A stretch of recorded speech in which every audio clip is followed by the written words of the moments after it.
What's going on, guys? Ryan here, and today we're going to go through the new 0.3 update for Supermarket Simulator. Before we get started, be sure to like the video, subscribe, and turn on post notifications so you don't miss out on the next update. Now, there's a lot to cover, so let's get into it. Before, you had to run around and look at all your stock to see if you needed something. Now, the Market app will show you how many units you have of that product. So this top number tells you how many units of that product you have. That is everything you have on the shelves in the store, the racks in storage, and any product that is sitting on the floor, including outside. In this case, I have 32 Mazzati pasta. This bottom number tells you how many units come in one box. How many of you hated making multiple orders when you reach the max of 10 items in one order? Well, now that max limit has been increased to 50. Before, the items would just stack on top of each other, but now they added a loading area so that when you order more than 10 items at a time, it will be stacked nice and neat in this area. You can make multiple orders that have 50 items in each order. It will just make a big mess though, so be careful. Sometimes when you start a new day, the market price for some products change. And sometimes you forget what it's changed or you weren't even paying attention. Either way, you could check the Market app to see if anything has changed, but then you have to go and find the product on the shelves. Now it's a lot easier. Go to your computer and there is a new pricing app.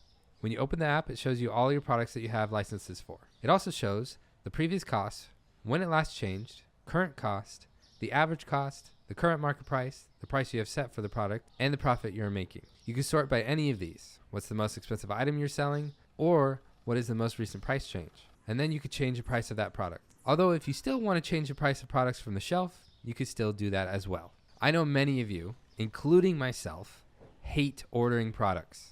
Mainly because it takes forever, because you have to go back and forth from the computer to your storage or to your shelves. And yes, you can grab your computer and take it with you, but that's a hassle as well. Now, there's a new tab in the Market app where you can buy a hand scanner and tablet to make ordering a lot easier. After buying the hand scanner, you press and hold tab and move your mouse down and let go of tab, and now you're using the scanner. Left click on product tags or barcodes to add to cart. Right click to take them out. Holding shift adds 5 products at a time, and then when you're ready, press E to purchase. The tablet on your left shows you everything the cart does in the Market app on the computer. When you're done, all you need to do is press and hold tab to open the tool wheel, move your mouse up, and let go of tab to put them away. Some of you may notice that 4 restockers is not enough, especially in the late game. It takes forever to restock. So they added 2 more. You will need 25 racks, store level 44 for the 5th restocker, and then for the 6th, you will need 30 racks and a store level of 50. Now before, self-checkout was overpowered.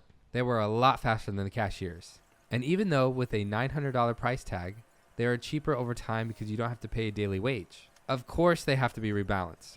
So they made customers a little bit slower than the cashiers, and sometimes they ask for help. This doesn't happen too often, and when it does, you actually scan the items even faster than the cashiers. So it's still a good idea to have a mix of the two, especially because there's a max of 4 cashiers still. I personally think this is a good change because there's a lot of potential now when it comes to self-checkout.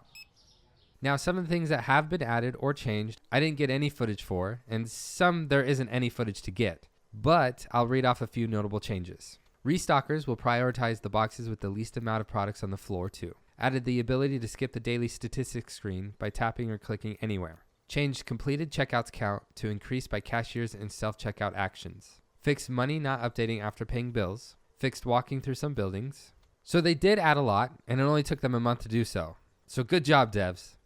And I'm really psyched for the future because of the next things that they are working on are boosting cashiers to speed them up and restockers merging boxes with the same products to save some space. And more. Now I got all this information straight from the dev in the changelog. I'll leave a link to that in the description for you to check out. With that being said, that's it for today's video. If you liked it, be sure to smack that button as hard as you can. If you haven't already, please subscribe to my YouTube channel and turn on post notifications. And I will see you guys all next time.